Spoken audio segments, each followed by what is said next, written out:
Hey guys, and in this video we are going to be looking at the difference between using Deep Sky Stacker and Pixinsight to stack and generate our image. So it's going to be exactly the same set of data that I took over 2 nights on the Christmas tree nebulae, and I've already stacked it in Deep Sky Stacker, which is very straightforward.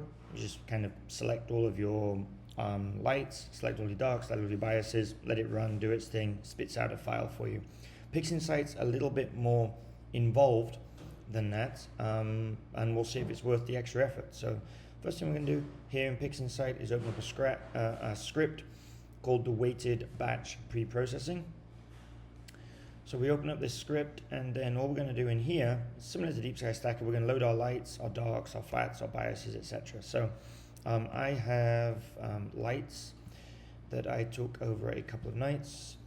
So this was the first night, and the second one.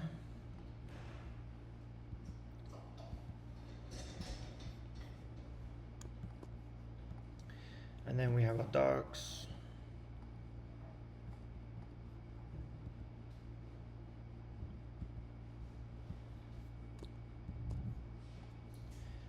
And the bias. So I took those one time only on the first night. Okay, so now we've got all of those in. We choose our output directory. So we're going to output the file to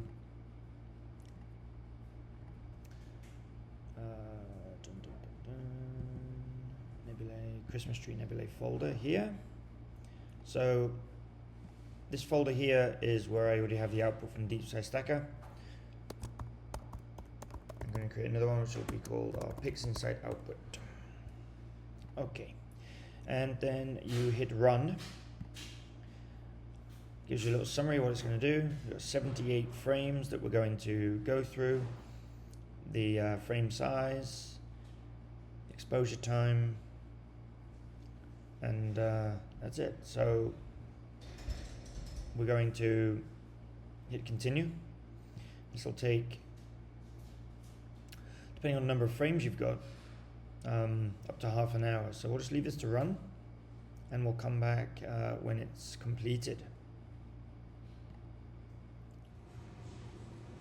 Okay, so now that has completed, it will now have outputted a folder with all of our images in it. And you see here we got 29 frames out of the 78 that it rejected. Okay, whereas when I do this with Deep Sky Stacker, it stacks a lot more than that. So this is doing more of an analysis, and so maybe indicates that we're going to get a better quality output at the end of it, because it's selecting the better exposures.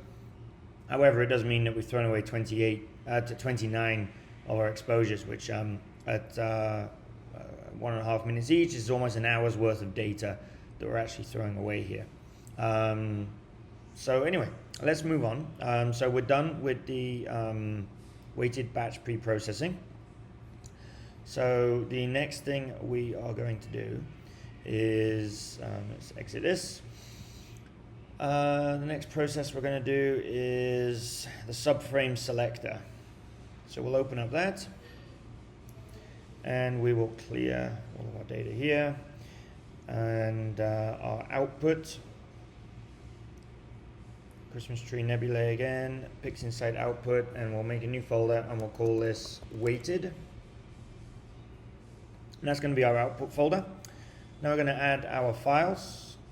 So we go to the files that we just generated. So go back here, Christmas tree nebulae, Pixinsight output, and we want our registered images. So here's all of the images that were just registered, minus the ones that you threw away. So we open up those. Okay, so now we've got these here, and we don't want to output, we want to measure the subframes for now. And so we'll go ahead and run this to measure the subframes. So that's going to run through all of the exposures, and it's going to give a kind of value for each of them, and it's going to plot a graph for us. And then from that graph, we're going to be able to select the ones which are a little bit out of norm, out of band. So what this is going to do is it will weight the images as to how much of an effect on the final stacking they have. So the better quality the image, the higher up the kind of pecking order it's going to be when it comes to the final stacking. Okay, so the ones which have a lower score are going to have less effect on the final image. So we'll just let this do its thing, and then we'll come back in a moment. Is the outputted graph that I mentioned that we're going to get. So we're going to start off first of all with the FWHM. Okay, so we've got a few here which are kind of pretty high up here on this. So we're going to select these points here, this one. I'll go for these ones as well. So these images are a little bit out of band. Let's say I'm going to get that one and that one also. So these are going to have less weight in the final stacking. All right. Now we will change to eccentricity. Again, we've got a few that are a little bit peaking here, so we'll get rid of those. And then we'll go to stars. Now for this one, we want to eliminate the ones which don't have very many stars, and you'll see that there is a correlation between the ones we selected already. But I'm going to get that one, and that one as well. So now we're done with this, we can move on to our final stacking. So we've got a formula here which is going to be used to calculate how the weighting is done, okay? And we'll execute that formula, and now we will come over here, and instead of measuring subframes, we want to output subframes. We're outputting to our weighted folder now, and the keyword we have to use is SS weight. That's just a default that we got from our batch pre-processing. So now we're done with that, we will go to run, and this now is going to run through and generate our final weighted output. So we're going to have a folder with our final images in, and they will be graded based on what we selected here from the graph. So there you go, 34 frames were processed and 15 were skipped. Probably these 15 that we selected here. Yeah, so that's that now. So we can go ahead and close this down. And now we get to the final stacking. So for that, we go to all processes, and let me find it. I forgot what it's called. It's integration something. Image integration, there we go. Now we go to add files, and we're going to select our final outputted weighted images, which we put into this folder here. Here's our 38 weighted images, so we'll go ahead and open this. And that's it. Done. Okay, so we run this, and this is going to give us our final output stacked image from Pixinsight. So you can see it's a little bit more involved than what you would maybe be used to in Deep Sky Stacker, and takes a little longer. And we'll see if it was worth it.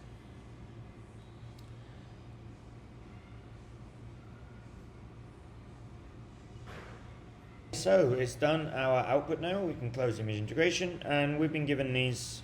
So these are rejected frames and rejected, so we don't really care about those. So we'll close that, and we'll close the slope. We don't need these, but we do want this one here, which is our final integration. Now what I'm going to do is I'm going to apply a screen transfer function stretch to that, and you'll see what we got there.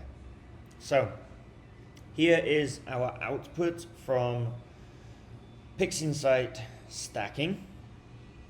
And you'll notice it also as well has applied our, a process that I usually do is this photometric color calibration, where you plate solve the image, then you apply photometric color calibration, which will calibrate the image and the color of the stars correctly against the database of what color those stars should actually be.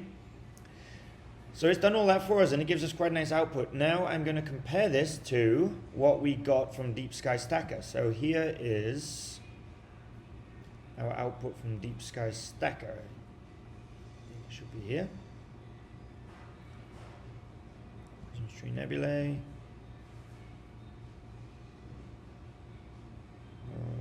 Not showing up right now. I guess it didn't get uploaded properly to my cloud.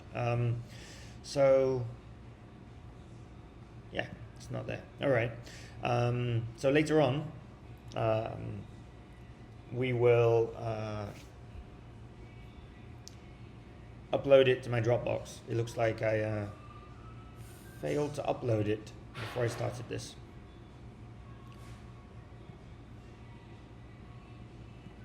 Okay, now let's compare this to what we got from Deep Sky Stacker. So we'll go and open up a copy here, and we go to Christmas Tree Nebulae, and here we are. We'll give this a screen stretch, so exactly the same treatment as the other one. And we'll put these side by side. So it's not a perfect comparison because they have been processed slightly differently. And there's detail in here that I think we can bring out in Photoshop. But here's the initial comparison. So you can see the difference between the two. We've got a more neutral background, I think, here from the one in Pixinsight. And of course, it's already applied the photometric color calibration. It's done a better job as well, I think, of removing our amp glow there. So I think it's handled the darks and bias files better. We've got a more neutral tone as well to the center here of the Christmas Tree Nebulae. Although on this one there is more detail, seemingly in this initial view anyway, of this red area, but it does seem more noisy, this one from Deep Sky Stacker. So the next thing that we'll do is go ahead and process both of these under my normal workflow here in Pixinsight. And once we have done that, we'll bring those into Photoshop and we'll kind of give them the same treatment, and we'll see what the difference is in the output and see if we can get a definitive answer as to whether, it's better to go through the extra effort of Pixinsight for the stacking or just stick with Deep Sky Stacker. Okay, so let's run through our basic processing of the version that came here from Pixinsight. So the first thing we're going to do is we'll remove the screen transfer function stretch, and you'll see that's how it looks. Now if we link and we apply the stretch again, you'll see it comes out very green. So what we need to do is get rid of this green tinge, because that's going to be a problem for us later on. So the way we will do that is I'm going to go to neutralize, background neutralization, and we will drag that onto there, and that should get rid of that for us. There we go, very nice. So now when we apply the stretch, and even if it's a linked stretch, we should now have no more. We should have no more green color there. So that's been taken care of. That's the first thing that we're going to do. All right, next I'm going to run the RC Astro Blur Exterminator. This will sharpen up our stars a little bit, so we'll just run that on here. I like my stars to be kind of point sharp, and this just helps you with that. So that takes a few seconds to run, and there we go. So now that's just tidied up our stars a little.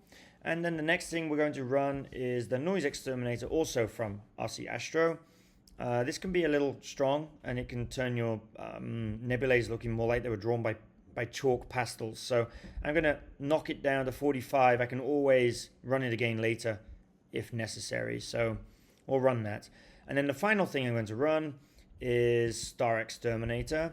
And we generate star image and unscreen stars. And what this will do is it will lift all of the stars off of our image and put them onto a separate image. So we'll end up with a nebulae layer and a stars layer. So those familiar with Photoshop, and in fact that is what we're going to do. We're going to bring it into Photoshop later. These are basically just two different layers now. So we have our star layer here, and we have our nebulae layer, two separate things. Now, both of these have screen transfer stretches applied at the moment. I'm just going to get rid of the stars for now, and we'll remove the screen transfer function stretch on our nebulae. Now I'm going to open up here my generalized hyperbolic stretch, and the first thing we're going to do is put it into linear mode. I'm going to drag this across until our low clip value begins to clip. Now we don't want to clip any pixels, so once we start seeing it clipping, we will back it off a little bit. And there we go. So that kind of sets our black point. We run that, reset, and now open up a preview. This time in generalized hyperbolic stretch, and we go to the center of this gray thing here. So the gray is where the RGB values are all overlapping. We're going to set our symmetry point there, so send to SP, and we drag across our stretch factor, not too far, until we start to see some of our nebulae coming out of there. Now we can adjust here something called local intensity, so if you've got bright areas, which we don't have, that can be useful, so we'll just leave that as it is.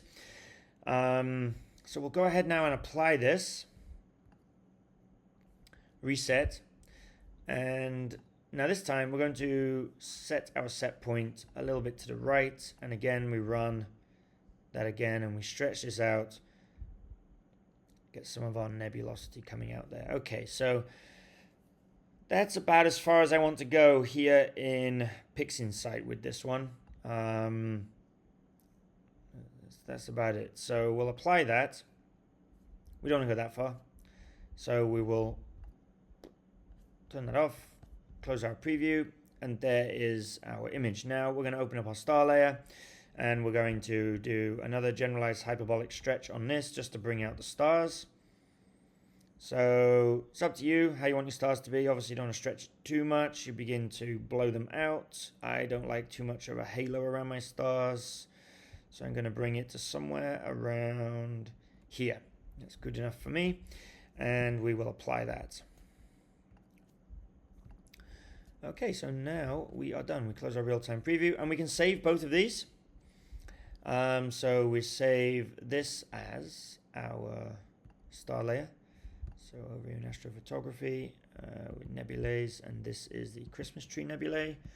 Pixinsight output, and we save this as the stars layer, stars TIFF.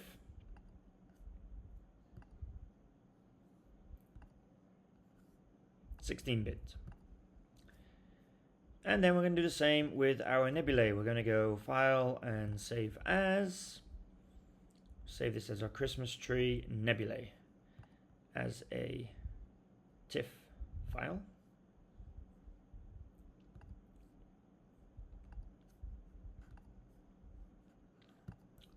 (16 bits). Okay, and that's done. Now we are going to do exactly the same process, other than I don't think I need to do the background neutralization, but I usually run it anyway on the image that we have from Deep Sky Stacker.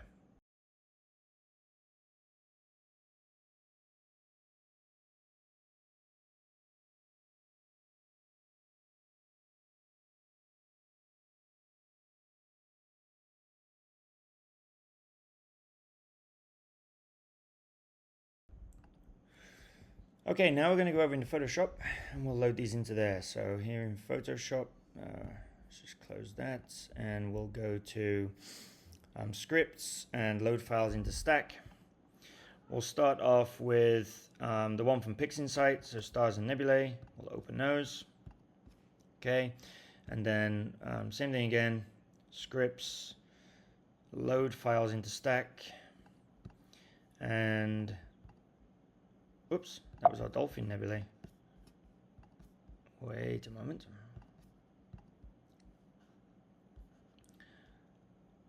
Load files into stack, browse, go to the right directory. Nebulae, Christmas tree nebulae, Pixinsight, and on nebula and stars. Okay, and then again,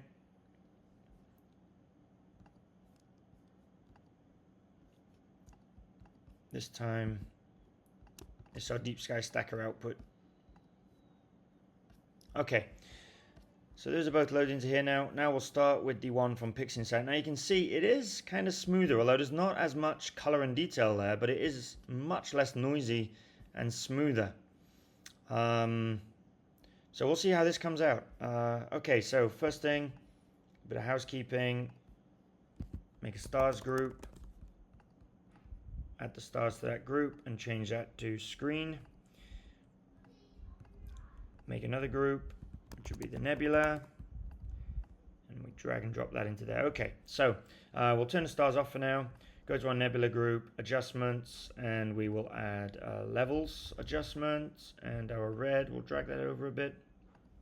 The green, we drag that over a bit. We're just trying to set our black point, and the blue, drag that over a little bit.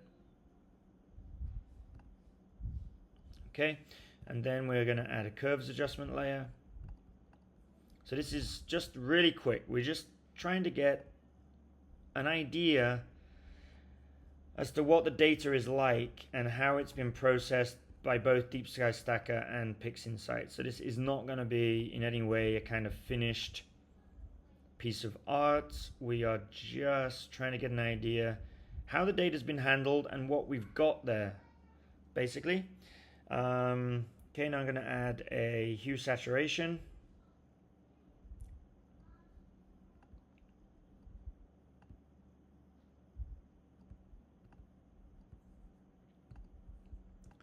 A brightness and a contrast layer.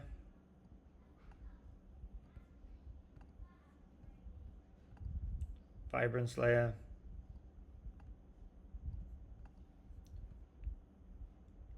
And the channel mixer, where we choose how much the green and blue channels are contributing to the image. There's our red channel. So this way you can kind of decide on the palette that you're going to have and the feel of the, or the tone of the image. Okay, now I'm going to stamp this. We'll add another adjustments layer, and we will go to curves again. And we're going to give this another stretch.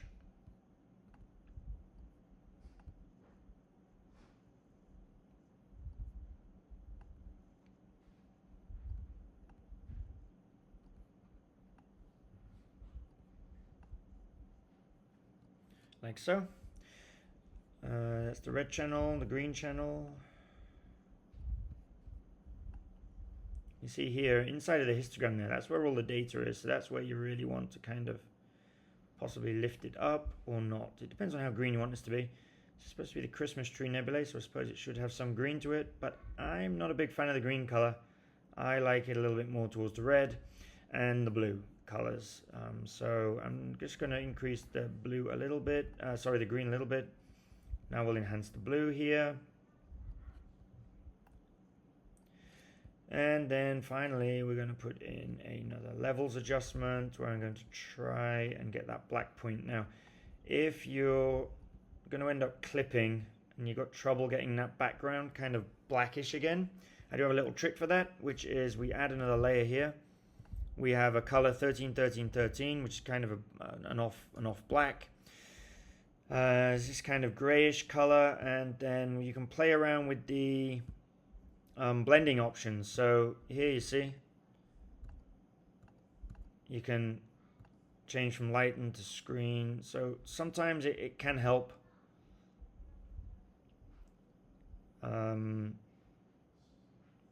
just neutralize some gradient that maybe you have in the background there. Sometimes it can be a little much, so you can decrease the opacity of that layer, but it can help a little bit. It's up to you, play around with it, but yeah, you see it helps get rid of some of the noise in this lower corner here. When we turn that on, helps to neutralize a little bit of that noise, but it can sometimes look a little artificial. But once you put a star layer back in, it's not so bad. So we put our star layer back in, and maybe I'll decrease the opacity of that. And that's kind of what we got. So this is not a lot of data. I think this is about only 2 hours something of exposures. And this is what we've got. So this is basically the output if we were to use Pixinsight for stacking. Now let's go over to Deep Sky Stacker and see what we got there. So we do have a little bit more kind of different colors going on. We'll see how this turns out. So again, same thing. We create a stars layer and we choose to screen this layer, and we create another layer here, which will be our nebulae.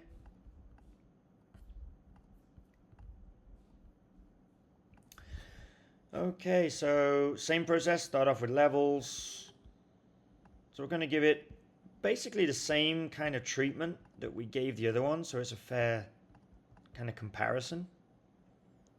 So we'll neutralize that background color a little bit. Then we'll go to curves. We'll make some curves adjustments.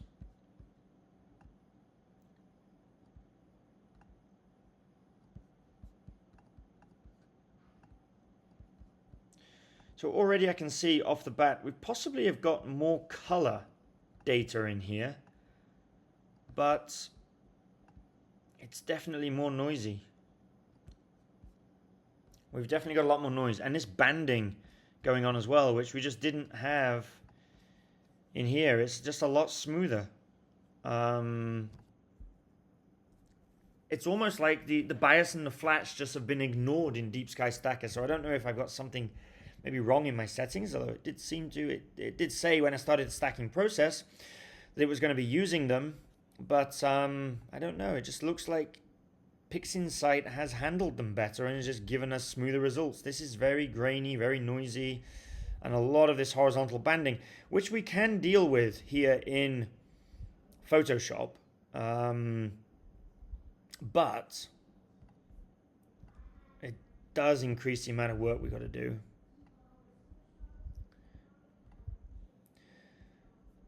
So I am going to add the same little tip that we did before.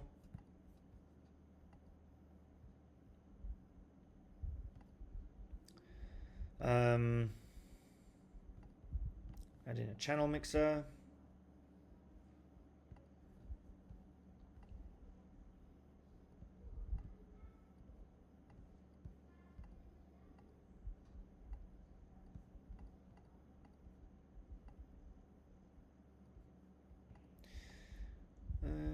Okay, so now then let's switch back and forth between the two. So there's with our stars added there. Let's put our stars back in here. Oh, I did not add a vibrance.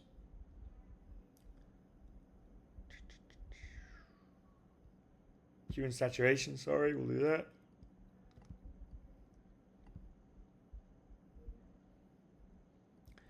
And vibrance. Okay, so those have both been treated in basically the same way. Now, first thing that jumps out to me is our stars are the wrong color. You see how green our stars are there?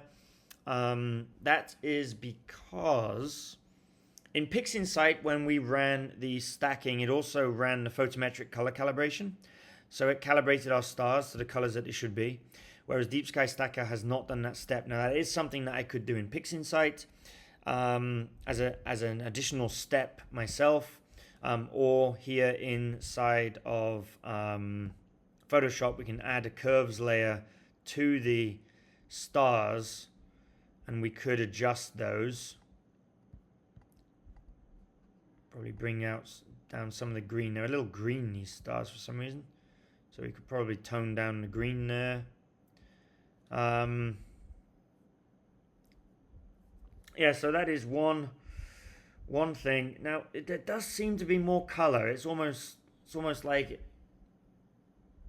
it's a little bit more vibrant, but this is less noisy. And I think that Deep Sky Stacker stacked every one pretty much of the files that I gave it, whereas Pixinsight threw some away, and we did that weighted balancing. So I've got to say that I do actually prefer the Pixinsight one. I think just with more exposure time, probably a little bit more processing, we could bring out the same kind of colors that we've got in here. You know, here yes, we've got that detail that maybe is lacking here, but it's really noisy. We've got all this banding going on. We've got a lot of artifacts to deal with. I would say that the additional work involved doing it in Pixinsight for me, looking at these two results, is actually worth it. Although this has more color to it, this is a better image. And we could bring out some more color there, I'm sure, with a little bit more playing around here. I would be able to handle that, and some more subs. But that detail is there. You can see all of the nebulosity, but it's just not as noisy as it is here. So if we turn off the star layer, it really shows the difference between the two. This one definitely could still do with more subs, more exposure time, but it is way better than what we've got here at a Deep Sky Stacker. So I think in future I am going to be doing my stacking through Pixinsight. It is for me worth the extra time and effort. So I hope you found this tutorial useful. If you did, hit the like button, and don't forget to subscribe to the channel to keep up to date with new videos as and when they are released. So I just thought I'd add on, this is our Pixinsight stacked image. After playing around with it a little bit more in Photoshop and processing it a little better, this is what we're able to get out of it. Still could do with more exposure time, but we're not looking at that here. We're just looking at the comparison between this and what we got out of Deep Sky Stacker. So this is coming along as an image. It's looking pretty cool already. More submissions, more exposure time. Be able to bring out more of this detail, especially around here in this brighter part of the nebulae. I'd love to get more detail around here. So yeah, anyway, as an addendum, there we go. That was our finished image. Not finished. I need to get some more exposure time, but that's what's possible using Pixinsight rather than Deep Sky Stacker with the same data.